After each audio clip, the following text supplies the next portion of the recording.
No, no, let me go, live is Kyle. next. Live is next. Live Wait. is Yeah. next. All Live right. is next. So first of all, this is go back to my principal argument why you can't have conversations about reparations with anarchists because that was an entirely insidious and insane, fallacious argument as a Come whole, on, right? Liv.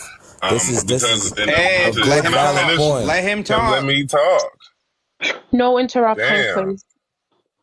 All right, so again, you can't have conversations about reparations with complete anarchists, right? Because their ideologies won't allow them, will force them to operate outside of the confines of the United States, the Constitution, our governing laws, systems, policies, and procedures, right?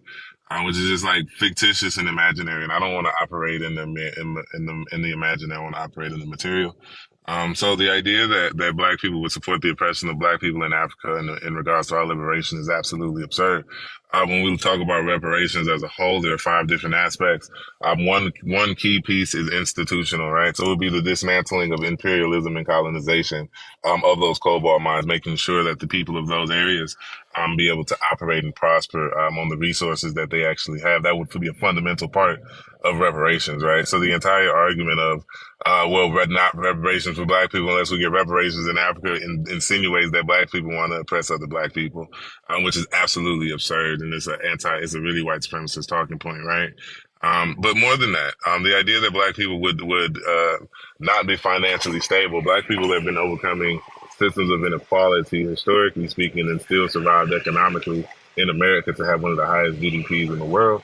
So the idea that black people are irresponsible with money is absolutely absurd. Like, sure, even during the time of the pandemic when we had the PPP loan, there were more black-owned businesses fully functioning that were started in that time more than any other race, right?